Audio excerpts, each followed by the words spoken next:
most important thing in life, which is meaningful human connections. And really that experience of the kindness that others showed me during that time really made me realize that kindness is a superpower and that we can tap into it, and it is absolutely free, and it is the biggest investment we're not yet tracking. So that's why I started my business, Elf Care, to help companies and people to transform and to prosper through the power of kindness. Well, I guess all I would add, Francis, is we are in this journey together, right? Never feel like you're alone. Yeah. There's actually so much more that brings us together than tears us apart. Yes. Well, I think what's really interesting is, in the UK at least, small businesses, I think there's 5.5 million small businesses. They account for 99.8% of all businesses in the UK. So there are so many of us that we can actually be in a community with, in a tribe with. So don't ever feel alone.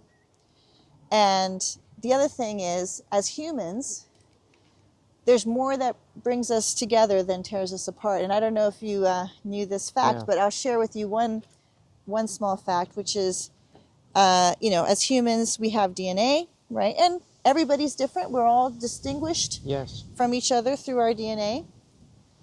But did you know that what brings us together and how much of our DNA of a human today, and every single human on this planet, is identical? Right. 99.9% of our DNA is identical. Wow. With every one of the 8 billion people on this planet.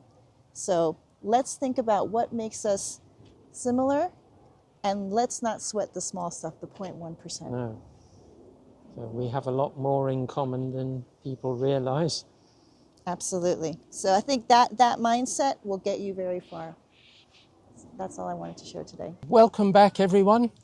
Today I'm with Natalie Semmes, and we're going to be talking about how to build your tribe. Just before we get started, Natalie, can you give the audience an introduction to your background and expertise? Absolutely, Francis. Hi, everybody. I'm Natalie Semmes. I'm a technologist from, I guess, the beginning of my career. Started as an engineer, and I have become a kindness pioneer and expert, which is a bit of a transformation, as you can probably imagine. But yes, my background had been historically in big corporate. I worked for IBM. I worked for Barclays. I was head of e-commerce there, and I was a partner at KPMG, where I led intelligent automation. And but I decided to actually change the path of my career because I really realized what's important in life with my experience having had cancer, and that really taught me a lot. It taught me a lot about the most important thing in life, which is meaningful human connections. And really that experience of the kindness that others showed me during that time really made me realize that kindness is a superpower and that we can tap into it, and it is absolutely free, and it is the biggest investment we're not yet tracking. So that's why I started my business, Elf Care, to help companies and people to transform and to prosper through the power of kindness. So many business owners are working alone and want to be able to find their tribe of like-minded people. So what is the best way to go about this? Yeah, I think that's a great question, Francis, because being an entrepreneur, having your own small business is fantastic. You get a lot of autonomy through that, and basically the world is your oyster. But it also can feel a bit isolating. We get so busy with our day-to-day lives that we just focus on the business, and sometimes it's easy to get disconnected from others, and we may be connected with the people that we work with, our customers. But the question is, what about your tribe? And I think a lot of us don't spend much time thinking about who is our tribe, right? and how do we find them and how do we connect with them. And I think that's a super important thing for a small business owner, because you need to have like-minded people who relate to you, who understand where you're coming from, who may be sharing the same experiences, and you know, you can really, a problem shared is a problem solved, is I think my point of view. Yes. And so when I first went out to become a small business owner, I had only been in big corporates previously, and I didn't have a network of people in small business. I didn't know anybody, actually, and it's a bit daunting, I have to say. Where would I meet people? and really, it took me some time, but I'd like to share what I learned in that experience, and maybe that can help others find their Yes. tribe faster. Sure. So first of all, something that I started to do, which did work really well for me, was, okay, where am I going to find my tribe? I'm going to go to events where other small business owners go, right? Eventbrite is fantastic for that, by the way, and you can always find events in the evenings, etc., you know, in the mornings before you start work, and make time to go to these events, because you will find and meet such interesting people who, you know, may become, you know, future partners, may become future collaborators, may become future customers even. Yeah. And yeah, so Eventbrite was fantastic because I started to connect with other small business owners and entrepreneurs. The next thing I did was I actually decided to apply to an accelerator program. And again, it's something that a lot of us think, well, you know, am I the kind of business that needs to be accelerated? But the thing is, right, I think as small business owners, we can be quite humble, but just because we're small doesn't mean we can't think big, right? And I Sure. think being part of an accelerator is just another way to connect with other ambitious, like-minded fellow entrepreneurs. And so I joined the NatWest Accelerator. It's open to all businesses. I think their target is to have 10,000 businesses in their accelerator program, and it's been fantastic because they offer a structured program. It's all over the UK. They have hubs in different cities in the UK that you can actually go into and meet other entrepreneurs and small business owners. And they run events, and you know, they really, I think I've found friends for life through that program, actually. I would also suggest Federation of Small Business. So I joined the Federation of Small Business, and it's an amazing group that you can also join. It's relatively low cost, and they provide all these amazing digital assets, you know, free with your membership. But the great thing is they have in-person events and digital events that you can go along to meet fellow small business owners. And I guess the thing that I really found super helpful was by leveraging these networks, I was able to start to form a bit of a community, right? And that's how, you know, I think finding your tribe does take time. It takes a bit of Yes. effort and takes some investment, I guess, conscious effort, but it is so rewarding. And that's sort of how, I mean, my business is about kindness, and I started to meet other people who had shared the same values as me. And what was incredible was that these people thought, well, why can't we start forming a collective of businesses who all share the same values around kindness? And I thought, okay, why not? I've never heard of that before, but let's try that. And so we've, from the beginning of this year, set up what we're calling the Kind Hive, and it's a collective of businesses who are, you know, forward-thinking leaders running their own small businesses. Each of us, you know, do our own business, but we come together because we believe in the power of kindness, and we want to elevate and augment others on this journey and create our tribe around. And so I guess that's my advice of what I did to find my tribe. But the other thing I can share with you, Francis, and to everybody who's watching this on YouTube is, you know, I think it's important that as small business owners, we navigate life. I mean, we are all leaders of ourselves and our own businesses. And I believe that there is a better way to do business, which is through kindness. Yes. And something I've put together to sort of help people navigate their day-to-day life in an intentional way is I put together this framework, which is the value framework of kindness. And it has 4 pillars. One of the pillars we just talked about, which is Yeah. around your tribe, it's connection. It's forming meaningful human connections. So, so important. It's actually, I believe, like one of the most important things that we can do. Doesn't matter what your product is or your service, doesn't matter where you operate. If you don't really focus on those meaningful human relationships, you will not prosper and you will not get the most out of your mission. Okay. The other 3 pillars of the value framework for kindness are clarity. Be clear about your purpose. Be clear about what you're trying to do. Yeah. And if you're clear about that in your own head, then it's something you can share with others, and you can share your story with others, and you can attract employees through telling your story with clarity. You can attract your customers by telling your story with clarity. You can attract investors even, and your tribe. So I think that's really Yes. important, clarity. The other pillars are care. So showing that you care for people, I think it's really important.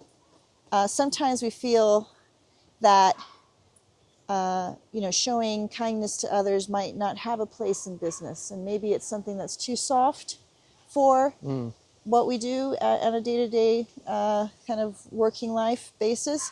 But actually, it's those, reaching out to others with care, showing them that you recognize what they do and acknowledging them and saying thank you to people, holding doors open to people, smiling at people. These are things that make a huge difference. So I would suggest, never underestimate the Yeah. importance of these really small acts of kindness. They don't take much effort, but they drive huge value, and the ripple effects are enormous. And by the way, kindness pays for your business. It can drive what we've seen. I've done loads of research in this space, and Yes. it's incredible that if you are a kind business leader and your business is led with kindness, the data shows that you will actually more likely to drive doubling your profits than unkind businesses, and the difference is 34%. And also, let's just bear in mind that your customers will vote with their wallets.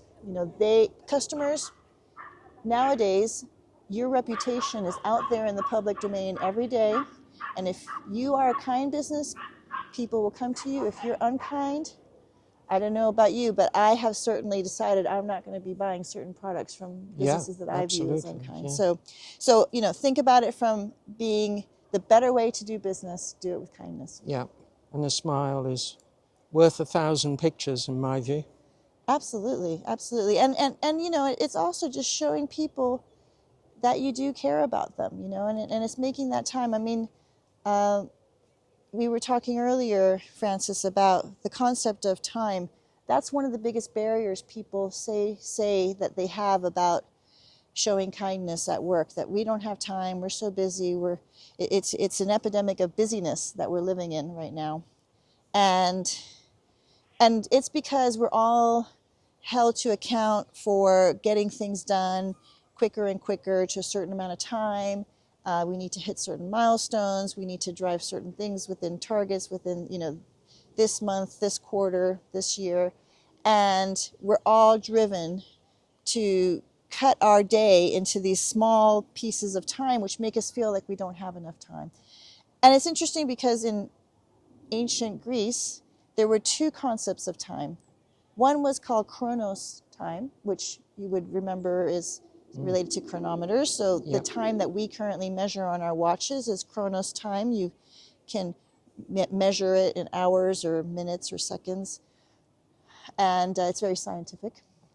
But they actually had another concept of time, which we've sort of lost, and it's called kairos. And kairos were the moments that happen between the seconds where real human transformation happens, where you've taken a moment to reflect, where you've got that aha moment about something in your business, and where you've taken that time to just smile at somebody. It can be a fleeting moment, but that smile and that warmth that you've shared with somebody else can have a massive impact. And never underestimate the impact Yes. that you can have on those around you. And that impact is not only good for them, it's good for you, for your own mental health and well-being, for your physical health and well-being, and it's good for your business health and well-being. So why not be more intentional about small acts of kindness? Oh yeah, What we were going to about talk about AI. the AI and automation? Yes. You've done a lot of work with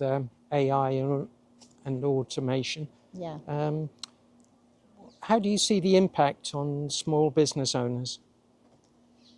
Well, I mean, I think nobody can deny that we're living in the kind of next age of transformation, which is all around AI.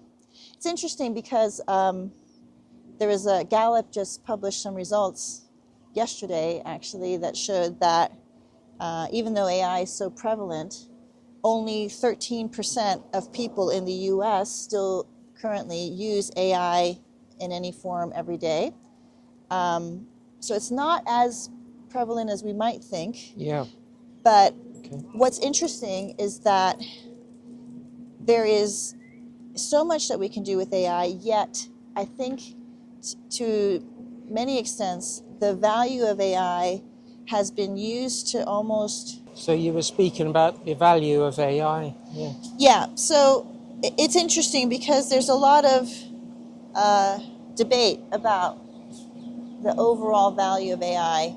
There's fear because some people fear that it's going to overtake people's jobs, Yeah. that it's going to replace people in our businesses. And it might lead us to think, well, what does that mean for the future of us as humans, right?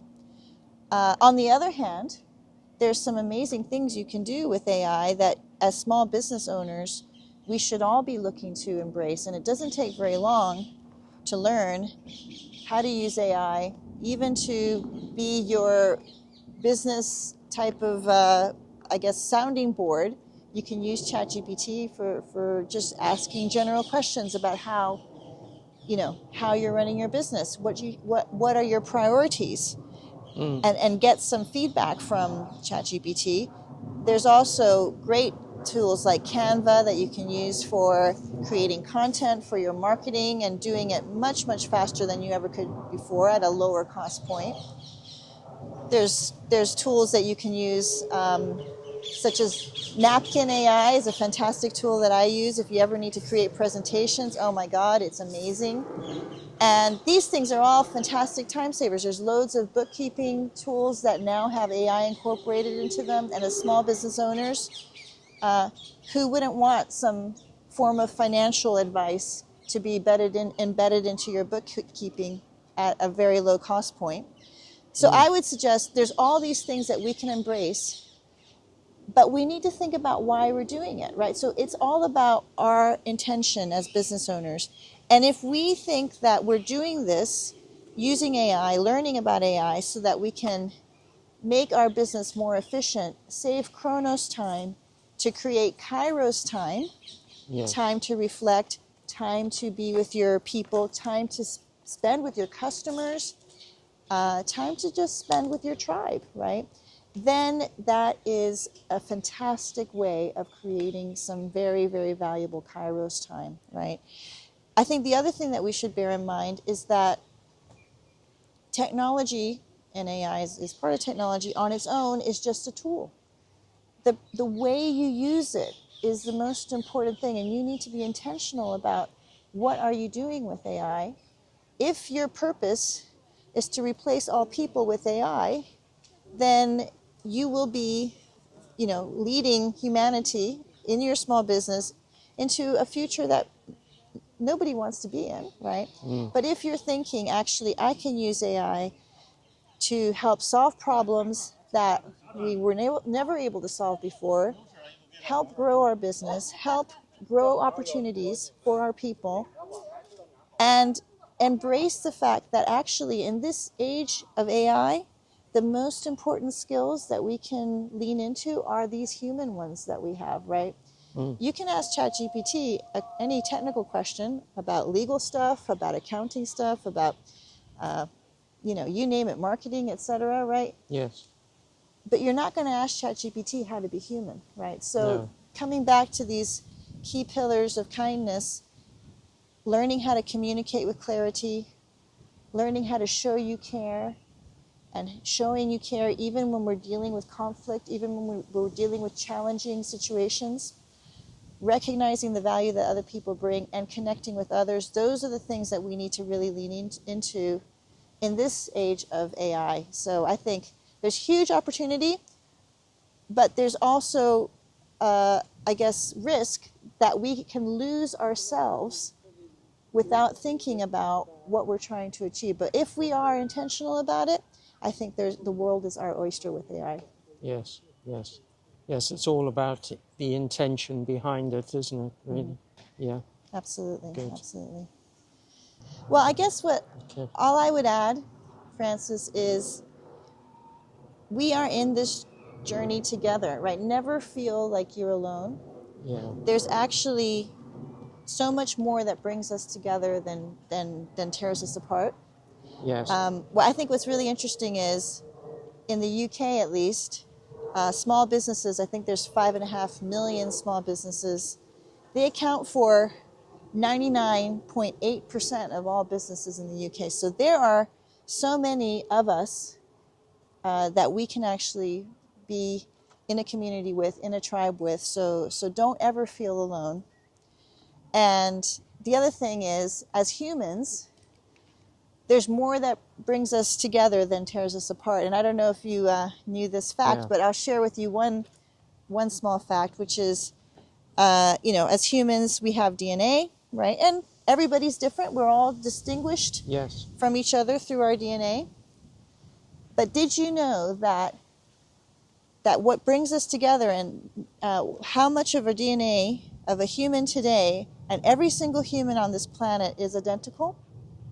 Right. 99.9% of our DNA is identical. Wow. With every one of the 8 billion people on this planet. So let's think about what makes us similar, and let's not sweat the small stuff, the 0.1%. No. So we have a lot more in common than people realize. Absolutely. So I think that mindset will get you very far. That's all I wanted to share today. I'd like to thank you, Natalie, for agreeing to do this talk today. It's been a pleasure to walk with you in this beautiful Greenwich Park. If people want to get in touch with you, what's the best way? Well, I'm on LinkedIn, so Natalie Semmes. Just look me up. I'm the only one on LinkedIn, so Okay. SEMMES. And I also, my website is www.elfcare.com. And you can just email me, natalie@elfcare.com. Okay, splendid. And if anyone has any questions, please post them in the comments below. And please like, share, and subscribe. Thank you. See you next time. Thank you so much. Bye.